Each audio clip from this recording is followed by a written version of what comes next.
Linux is an operating system. An operating system is simply a collection of software that manages hardware resources and provides an environment where applications can run.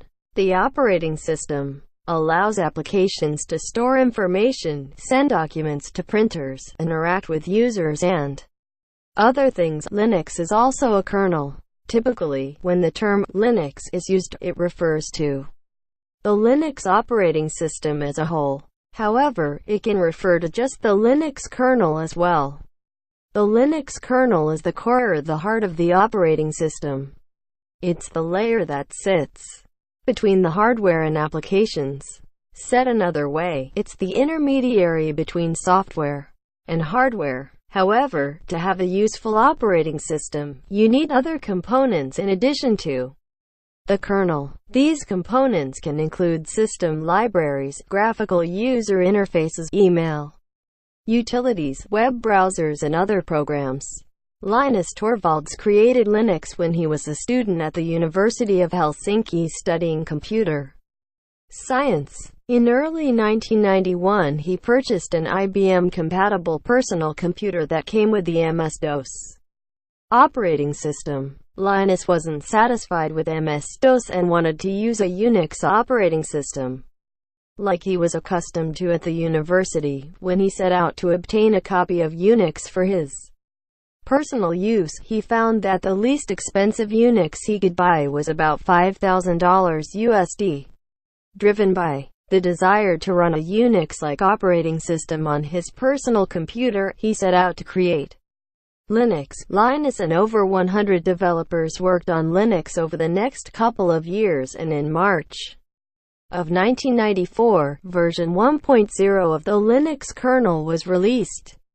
Again, Linux is not a Unix derivative. It was written from scratch. However, many of the commands that are found in Linux are also found in Unix. If you have any experience on Unix systems, you're going to feel right at home on a Linux system. The Linux distribution is the Linux kernel and a collection of software that together create an operating system.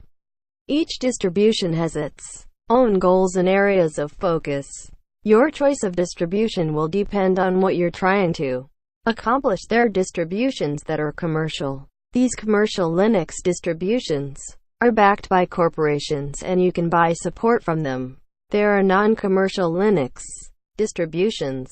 These are maintained by a community of volunteers. You have Linux distributions that are designed for server use, others that are designed for desktop use, some that are focused on research and science. There are others that are focused on multimedia production. There are literally hundreds of Linux distributions. DistroWatch.com is a great website to learn about all the available Linux distributions. Distro is short for distribution. Here are some popular Linux distributions: Red Hat, Enterprise Linux, RHEL, Fedora, Ubuntu, Debian, SUSE Linux Enterprise Server, SLES, OpenSUSE Linux Mint. Again, there are 100 of Linux distros. These are just a few of the most popular Linux distributions. To get an idea of exactly what's available, go to DistroWatch.com. So what are some of the reasons you would want to run Linux? Linux runs on many hardware platforms, from dedicated networking devices to phones to personal computers and even super computers.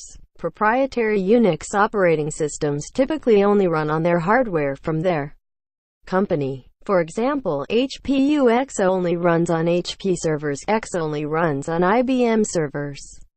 Linux can run on HP, IBM, and other servers. Linux was developed on PC hardware using Intel processors. Over time, Linux has been ported to more hardware platforms than any other operating system. The small footprint of Linux allows it to run on older hardware or on embedded systems. Also, Linux is known for being stable, reliable, and secure. This makes it a great source for servers that need to continuously run without downtime. Linux has traditionally been used for server applications. Linux can be used to host websites, act as file servers and even run database software. Linux doesn't have to be used as a server, though. Many people find Linux to be a good everyday operating system that they use on their personal desktops. Linux is free. Not only is the source code freely available, but you can run Linux on your hardware without having to pay a licensing fee in many cases. However, if your business depends on servers that are running Linux, having a commercial Linux distribution which you pay for and having someone that can provide support can be well worth your while.